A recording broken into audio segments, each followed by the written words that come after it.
Good morning, everyone. Welcome to the course Stability Aspects of Structural Steel Design, Concepts and Application. In the last class, we talked about beams and how beams are very much different from the columns. Unlike columns, beams undergo three different types of movement, displacements in particular, in U direction, V direction, as well as twisting gamma. And so before we go into the lateral torsional buckling effects of beam, I think it is important for us to understand the member subjected to twist, which happens due to torsional loading. So in today's class, we'll talk about members subjected to torsional loading. Now let's look at the behavior of a solid shaft with a circular cross-section subjected to torsion. We can see a circular shaft with coordinates x and y, and z is the coordinate in the centroidal axis or along the axis of the shaft. There is a longitudinal line that is shown here, and there are also circular lines across the shaft. And the cross section of the shaft is shown in figure 1 on the right side. The x is pointing towards vertically and y is in the horizontal direction. The radius of the shaft is r. The origin of the shaft is at O. Let's focus our attention on the patch, which is green color on the left hand side of the figure, and it is highlighted as A, B, C and D. The patch makes an angle alpha, as you can see on the right hand side of the figure. And when you apply the torque, basically it deforms due to shear. So the deformed shape here is given as A dash, B dash, C dash and D dash, and it makes an angle theta here. There is a plane of zero twist, as you can see on the left hand side of the figure. The circular lines remain circular on the cross section of the shaft, but the longitudinal lines actually deform, making an angle theta. And the shear deformations are predominantly observed due to torsion T. Now let's look at the relationship between theta and gamma. From figure 1, the change in arc length is given as gamma into r. When the applied torsion is small, the arc can be assumed as a straight line. That is, the change in arc length is equal to A dash equal to BB dash equal to gamma into r. From figure 2, we know that the angle of rotation tan theta is equal to opposite by adjacent. So the opposite here is A dash or BB dash, and the adjacent one is basically z. And we can replace A dash or BB dash with gamma into r. And for small values of theta, tan theta equal to theta. So the equation now becomes theta equal to gamma into r divided by z, which is now equation 1. Now let's look at the governing equation for solid circular shaft and the torsional moment T. The governing equation of torsional moment T, let's look at the assumptions. The member is perfectly straight and prismatic with a circular cross section. The torsion is applied along the centroidal axis of the member, as you can see from the right hand side of the figure. The twist deformations in the member are small. The material obeys Hooke's law. Plane sections before deformation remain plane after twist deformation. The body forces are absent, and we are focusing our attention on one particular point in the cross section, which is point P. So this is an axisymmetric problem. When you look at the cross section of the shaft, the point P is located at an angle phi from the vertical x, and whose coordinates are given as x and y. And due to the torsion, it moves to another new coordinate, which is P dash, whose coordinates are x dash and y dash. And the displacement in x and y is given as u and v. Now let's solve the problem using elasticity approach. So in elasticity approach, let's look at the displacement components. And from the displacement components, using the strain displacement relationship, also known as compatibility conditions, we move to what is known as strain components. From strain components, using stress strain relationship or constitutive relationship, we'll get into stress components. From stress components, we actually check if the stresses satisfy the boundary conditions. And once that is done, we move to equilibrium, and hence we get a solution for T, which is the objective of this current class. So now step 1, to find the displacement components, let's look at the coordinates of P. The coordinates of P is given as x equal to OP cos phi, as you can see from the right side of the figure. The P makes an angle phi with the origin, and whose coordinates are x and y. So x equal to OP cos phi and y equal to OP sin phi. Now let's look at the coordinates of P dash. The P dash, actually the angle is not phi, it is phi plus gamma due to twisting. So x dash equal to OP dash cos phi plus gamma, and x dash is also equal to OP into cos phi plus gamma, because the value of OP or the magnitude of OP remains the same even after twisting. So the OP dash and OP are one and the same. Hence, x dash equal to OP into cos phi plus gamma. Now, y dash equal to OP dash into sin phi plus gamma, and again this OP dash is nothing but OP, so y dash equal to OP into sin phi plus gamma. So, these OPs and OP dash are just simply the radius. Now, the displacement component along x is given as u equal to x dash minus x, which is OP cos phi plus gamma minus OP cos phi. And when we expand that one, cos a plus b is cos a cos b minus sin a sin b. So, it becomes OP into cos phi into cos gamma minus sin phi into sin gamma minus OP cos phi. We expand it, we get OP cos phi cos gamma minus OP sin phi sin gamma minus OP cos phi. And we can simplify that further because OP cos phi is x and OP sin phi is y. So, when we do so, we get x into cos gamma minus y into sin gamma minus x. And when we take x common, we get x into cos gamma minus 1 minus y into sin gamma. Since the twist deformation is small, let us take cos gamma equal to 1 and sin gamma equal to gamma. So, when we substitute that, we get u equal to x into 1 minus 1 minus y into gamma, which becomes u equal to minus y gamma. So, substituting gamma equal to theta z from equation 1, which we solved in the previous slide, we have u equal to minus y theta into z.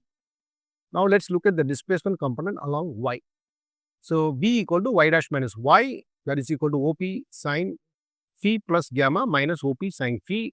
We know that sin a plus b equal to sin a cos b plus cos a sin b. So, when we expand this further, we get OP equal to sin phi cos gamma plus cos phi sin gamma minus OP sin phi. Again, we can substitute OP sin phi equal to y and OP cos phi equal to x. So, we have y cos gamma plus x sin gamma minus y. Again, we can take y outside common, y into cos gamma minus 1 plus x sin gamma. We also know that for small values of gamma, cos gamma equal to 1 and sin gamma equal to gamma, which brings down to this equation as v equal to y into 1 minus 1 plus x gamma, which becomes v equal to x into gamma. So, substituting gamma equal to theta z from equation 1, we have v equal to x theta into z. Now, we have the displacement components for u and v. Now, the step 2 is to find the strain components. From strain displacement relationship, basically compatibility conditions, we know that epsilon xx equal to dou u by dou x. So, when we partially differentiate u with respect to x, we have dou into minus y theta z by dou x, that is equal to 0. So, epsilon xx equal to 0 and epsilon yy equal to dou v by dou y, and even here v is a function of x, theta and z, but not a function of y. So, we get epsilon yy also equal to 0 and epsilon zz equal to dou w by dou z. We have no displacement in the axis, which is denoted by w. Hence, epsilon zz equal to 0. Now, we have epsilon xy equal to epsilon yx equal to half into dou v by dou x plus dou u by dou y. When we do so, we have 2 into epsilon xy equal to 2 into epsilon yx equal to dou v by dou x plus dou u by dou y. So, we can change that 2 into epsilon xy equal to gamma into xy, which comes from the principles of elasticity, equal to, so gamma xy equal to gamma yx equal to dou v by dou x plus dou u by dou y. So, we can substitute that and we get here theta z minus theta z, that it equals to 0. So, gamma xy equal to gamma yx equal to 0. Now, let's look at epsilon xz and epsilon zx equal to half into dou w by dou x plus dou u by dou z. We know that first part of the equation is 0 because w is 0. So, we have gamma xz equal to gamma zx equal to dou w by dou x plus dou u by dou z. So, the first term is 0, the second term is dou by dou z of minus y theta z, which gives you the value minus y theta. So, gamma xz equal to gamma zx equal to minus y theta. Now, we have epsilon yz equal to epsilon zy equal to half into dou w by dou y plus dou v by dou z. So, now we can again simplify this further. We know that since w is 0, so dou w by dou y should be equal to 0. So, we have dou by dou z of x theta z. Again, when we differentiate that partially with respect to z, we have x theta. So, we have gamma yz equal to gamma zy equal to x theta. Now, step 3 is to find the stress components.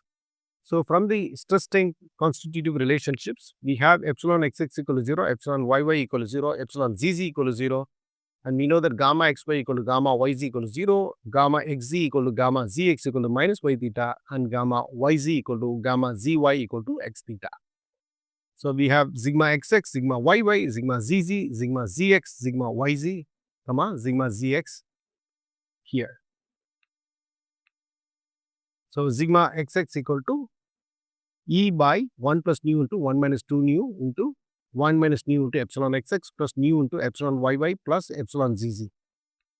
So from step 2, we know that epsilon xx is 0, epsilon yy is 0, epsilon zz is 0. So when we substitute that, we automatically get sigma xx equal to 0. Similarly, when we substitute the values from step 2, we have sigma yy is also equal to 0. So we have sigma zz here. Again, the same concept. When we substitute epsilon xx, epsilon yy, and epsilon zz equal to 0, we have sigma zz is also equal to 0. We know that sigma xy equal to E by 1 plus nu into epsilon xy. We also know that gamma xy equal to gamma yx equal to 0.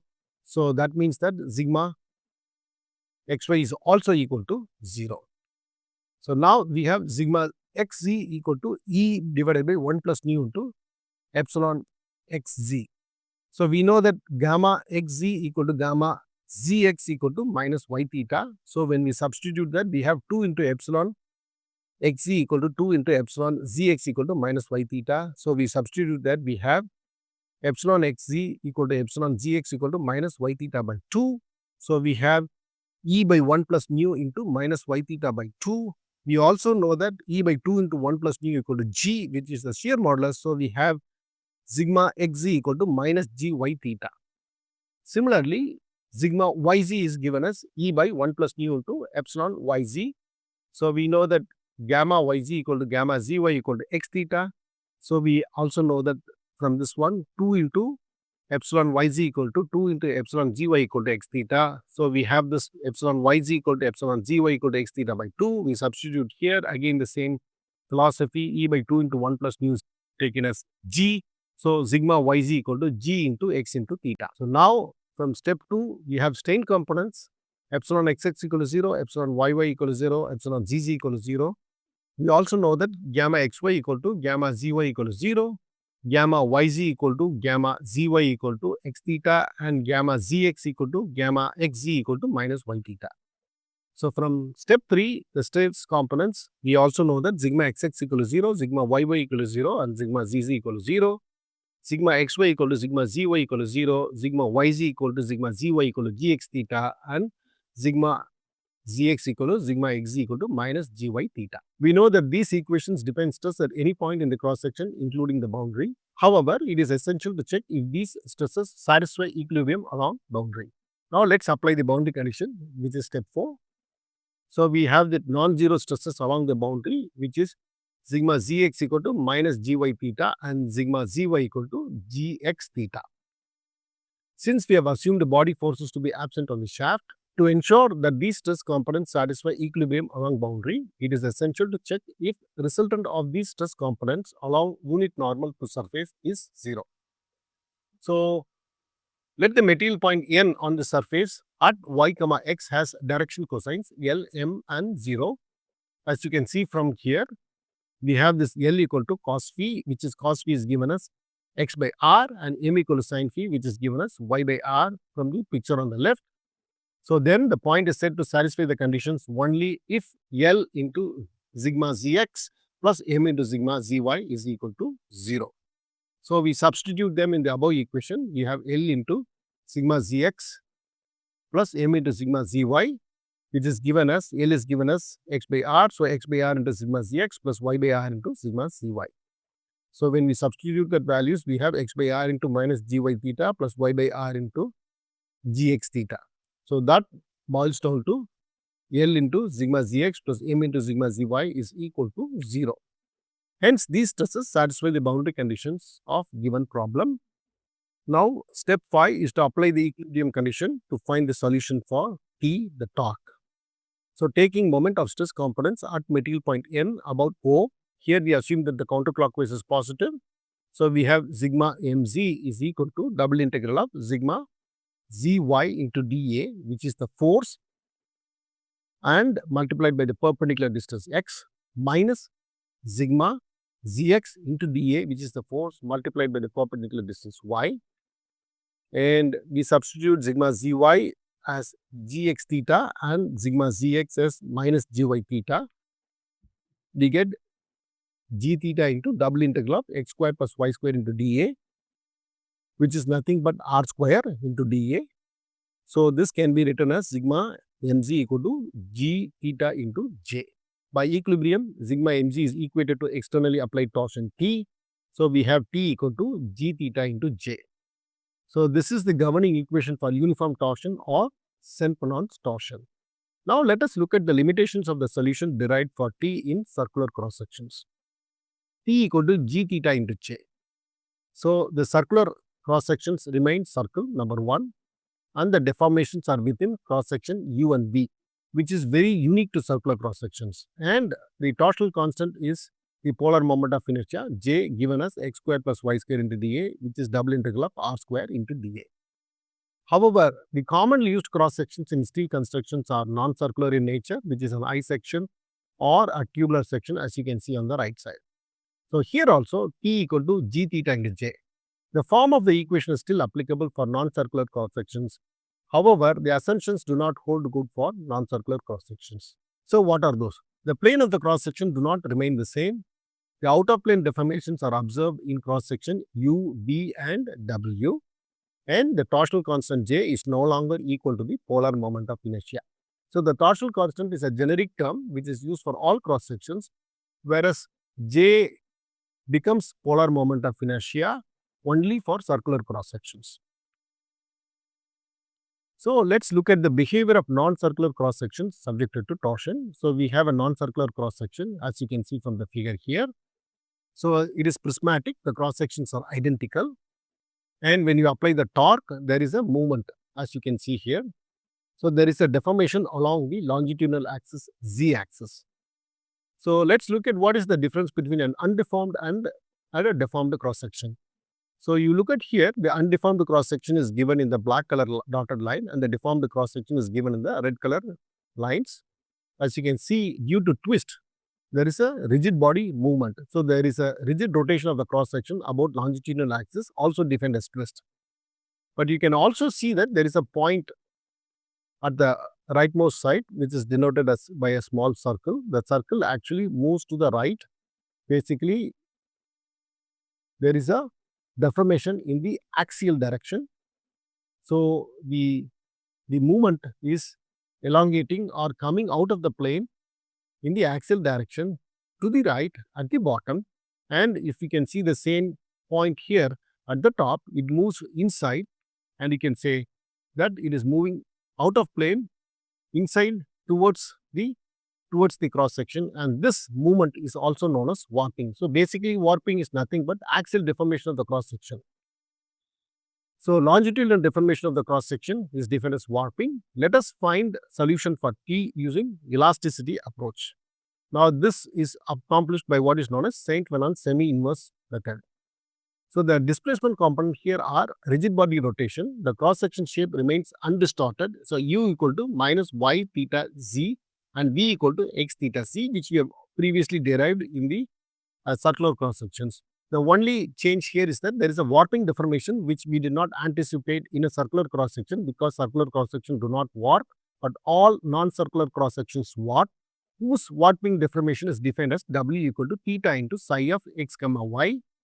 And this psi of x comma y is also known as the warping function, because it gives you the movement or x and y in the axial direction. So let's take the same approach. First, let us find out the displacement components. And from displacement components, we move to strain components using strain displacement relation. And from there, we go to stress component using stress strain relationship, also known as constitutive relationship. From here, we go and check if the stresses satisfy the boundary conditions. And then once that is done, we go to the equilibrium and find a solution for T. So this is the process that we will follow. So step 1, the displacement components are given as U equal to minus y theta z and V equal to x theta c, where W equal to theta into psi of x comma y. The step 2 is the strain components from strain displacement relation or compatibility condition. Epsilon xx equal to dou u by dou x, and that is equal to dou by dou x of minus y theta z, and epsilon xx equal to 0, and epsilon yy equal to dou v by dou y, and dou by dou y of x theta z. Again, none of the components contain y, so epsilon yy is equal to 0, and epsilon zz equal to dou w by dou x, and which is nothing but dou by dou z of theta into psi of x comma y, because now warping does exist because it is a non-circular cross section whose function is given as w equal to theta into psi of x comma y. So now here also, since it's a function of x and y with respect to partial derivative with respect to z, we have epsilon zz is equal to 0. Now epsilon xy equal to epsilon yx equal to half into dou v by dou x plus dou u by dou y. Again, we have already seen this several times. We have this one, epsilon xy equal to epsilon yz is equal to 0 as given here, which means that gamma xy equal to gamma yx equal to 0.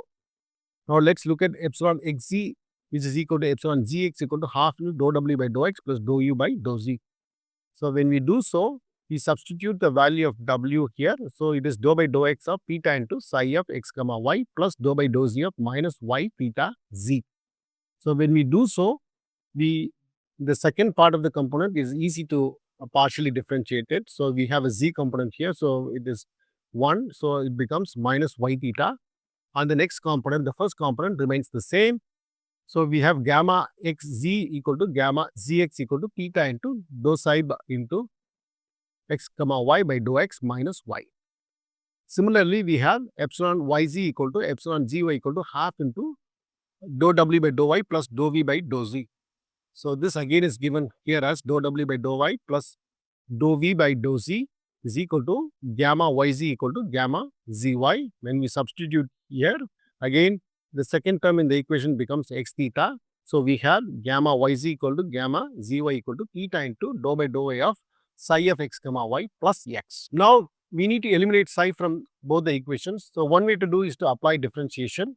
So we have this equation for gamma xz equal to gamma zx, and we also have an equation for gamma yz equal to gamma zy.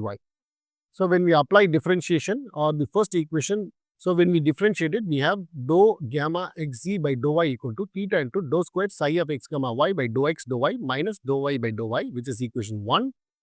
And then dou gamma yz by dou x equal to theta into dou square psi of x comma y by dou y dou x plus dou x by dou x, which is equation 2.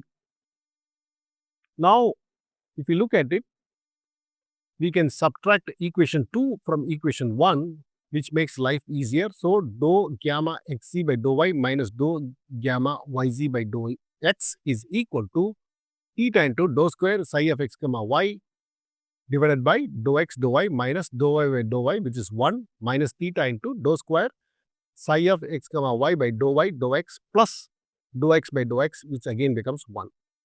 So we can eliminate the first term in both the parts here. So we can have this one here.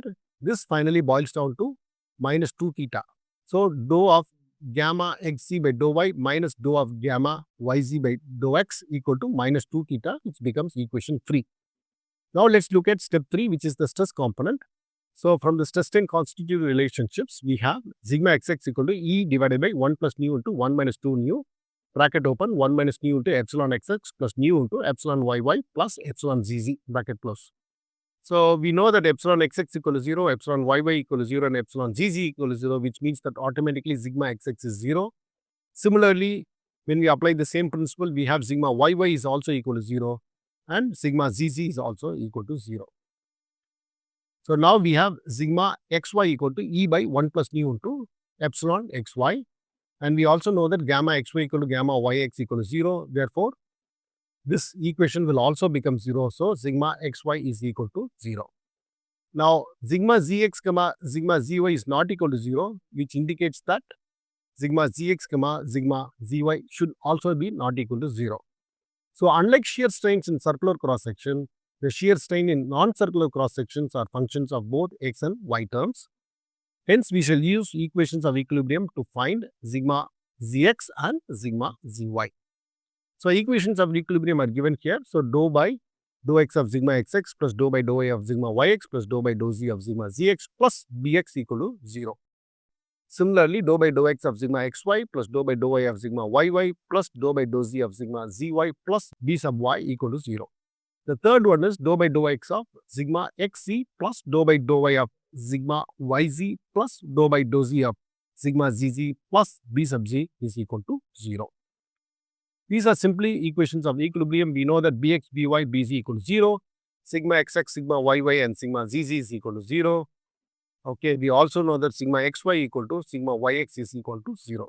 So now when we have these values, the first equation boils down to dou by dou z of sigma zx equal to 0, which becomes equation 4. Now the second one is dou by dou z of sigma zy is also equal to 0, which becomes equation 5. The third one is dou by dou x of sigma xc plus dou by dou y of sigma yz is equal to 0, which becomes equation 6. So the first two equations, 4 and 5, indicate that sigma zx and sigma zy are a function of x comma y. Why do we think so? Because unless if they are a function of x comma y, if we differentiate with respect to z, it will not be 0. So if they are going to be 0, they are certainly a function of x and y and certainly not a function of z. So that is some conclusion that we can get. Since the material is assumed to be isotropic, that is sigma zx equal to sigma xc and sigma zy equal to sigma yz, we can rewrite the equation as dou by dou x of sigma zx plus dou by dou y of sigma zy is equal to 0, which becomes equation 7. Basically, equation 6 and 7 are the same, except that the subscripts are interchanged because the material is assumed to be isotropic. Therefore, the stress component sigma zx and sigma zy must satisfy equation 7 in addition to equations 4 and 5. So, based on the above observations, the stress components sigma zx and sigma zy can be expressed in the following form as sigma zx equal to dou by dou y of phi of x comma y, which is equation 8, and sigma zy equal to minus of dou by dou x of phi of x comma y. Why did we do that? Because only if we choose these functions 8 and 9, we will be able to satisfy the equation 7, right? So that is why we did so, and the equation 6 and 7 are necessary and sufficient condition for the existence of a stress function or Prandtl stress function P of x comma y. We will talk more about Prandtl stress function in the coming classes, but for the time being, please understand that it is a stress function which describes the state of stress given as phi of x comma y. So now the step 3 is to find the stress components. So we have sigma xx equal to 0, sigma yy equal to 0, sigma zz equal to 0, sigma xy equal to 0. We have sigma yz equal to sigma zy, which is given as minus dou by dou x of phi of x comma y, and we have sigma xc equal to sigma zx, which is given as dou by dou y of phi of x comma y. Now let us check if these stress components can satisfy equilibrium along lateral surface of the member. Now step 4 is to apply the boundary conditions. We have non-zero stresses acting along the boundary. This is the cross section with x and y coordinates, and O is the origin. We have the surface S acting here. We have assumed the body forces to be absent on the shaft. Hence, to ensure that these stress components satisfy equilibrium along boundary, it is essential to check if resultant of these stress components along unit normal to surface is 0. So let us consider a sector shown on the figure on the left hand side with an arc length ds whose unit normal n also shown on the figure, which includes lateral surface as one of its boundary S. Now, when you blow it up, we have this lateral surface d sub S, and whose components are dx in the x direction and dy in the y direction.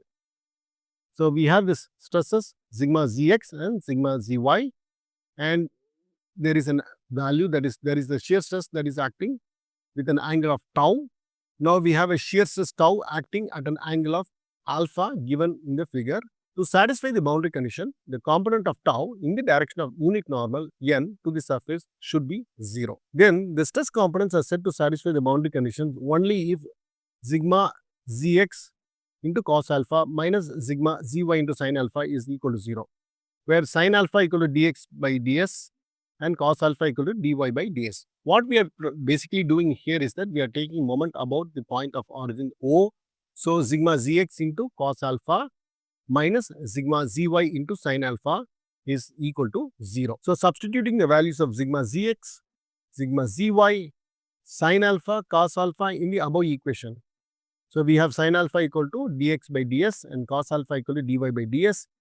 And we also know the value of sigma zx equal to dou by dou y of phi of x comma y.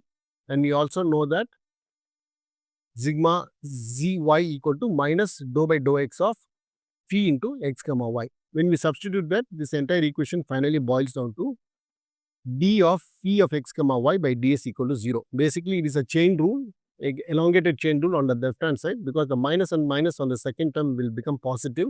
So it becomes a partial derivative of a chain rule. So u dv plus v du, that concept when we apply, we have d of phi of x comma y by ds is equal to 0. So which means that the phi of x comma y gives a constant value on the boundary, and hence the differentiation of phi of x comma y is 0. Further, as stresses are partial derivative, we can consider phi to be 0 as well. So hence this satisfies the stress components and the boundary conditions. Now the step 5 is to apply the equilibrium condition to obtain the governing equation for T. So let us do that. We have the sigma zx in the x direction and sigma zy in the y direction. So the distribution of stress components sigma zy and sigma zx on a given cross section must satisfy the following equilibrium conditions. So the summation of forces due to sigma zx along x direction is 0. So we consider a stress distribution strip of thickness dx along the x direction. Now sigma fx equal to the summation of forces in the x direction equal to sigma zx into dx multiplied by dy, and this can be represented as sigma zx can be represented as dou phi by dou y. Basically, phi represents phi of x comma y. For simplification, we have used phi instead of phi of x comma y. So we have integral of dou phi by dou y into dx into dy. So this is a partial differential with respect to y. So we can take dx as constant and outside, since the stress function phi does not vary in x direction for the stress. Now when we integrate that, we have dx into lower integral of phi of a and upper integral of phi of b, and then we get d phi, because dy and dy gets cancelled. The d phi becomes phi, and then it becomes dx into phi of b minus phi of a. We know that phi of b and phi of a are the stress functions at the boundaries whose values is 0. So as observed in step 4, the stress function phi on the boundary is 0. Hence, the summation of forces Fx is equal to 0.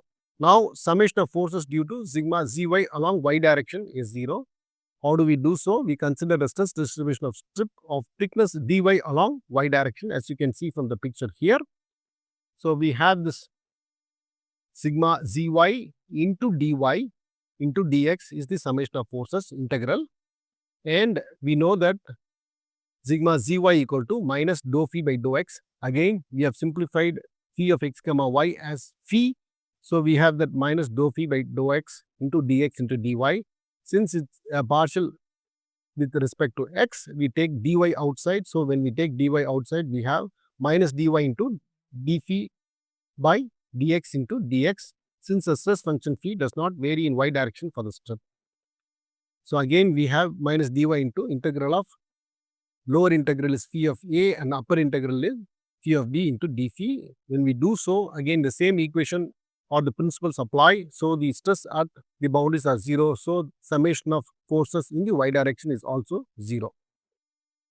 Now we need to find out the summation of torsional moment due to sigma zy and sigma zx about the longitudinal axis. Z axis at origin is equal to the externally applied torsion T. Right? So consider strips of thickness dx and dy along x and y directions. Now, when we take the moment about the origin, we have sigma mz equal to integral of x, which is the perpendicular distance, into sigma zy minus y into sigma zx, because the one is counterclockwise, which is considered as positive, the next one is clockwise, which is considered as negative, and hence we get this equation, and we can split it here, x into sigma zy into dx into dy minus integral of y into sigma zx into dx into dy. So we can split this into further integral of x into minus dou phi by dou x into dx into dy minus integral of y into dou phi by dou y into dx into dy. So let's take this first one as 1 and the next one as 2. So we can understand 1 better. So we isolate it. So minus integral of x into dou phi by dou x into dx into dy. So we take minus dy outside. So we have integral of x into d phi by dx into dx. So we have this one. So x into d phi as integral. The lower limit is phi of a and the upper limit is phi of b. The next one, again we have this minus integral of y into dou phi by dou y into dx into dy. So we take minus dx outside. So y into d phi into dy into dy. So we have minus dx into lower integral phi of a into upper integral phi of b into y into dphi. So now we need to solve this one and 2. It is very simple. We need to use the UV rule. So integral of u dv equal to uv minus integral of v du. This is a very simple high school integration that we have studied previously, must have studied previously. So we can substitute that here. So u is x for the first one and dv is equal to d phi. So when we substitute that, we have, so this becomes minus dy into x into phi. Phi is nothing but dv. When we integrate it, so it becomes phi. So phi, the upper limit is phi of b, the lower limit is phi of a minus integral of phi of dx. So we know that the stresses at the outer boundaries are 0, which means that the first term is 0, which gives you to the equation dy into integral of phi of dx with lower limit x a and upper limit x b. And when we take that dy inside, we have another integral. It becomes single integral, becomes double integral. So line becomes a surface. So we have integral of y of a to y of b and integral of x of a to x of b, phi into dx into dy. Similarly, for the next one, we have minus dx into y into, here also we take dv equal to d phi. So this becomes v equal to phi. So when we integrate it, d phi becomes phi. So we have the lower limit phi of a and the upper limit phi of b minus integral of phi into dy. Again, the lower limit is y of a and the upper limit is y of b. We know that the first term is 0 because the stresses at the boundaries are 0, which again gives rise to this value d of x into integral of p dy. The lower limit is y of a and the upper limit is y of b.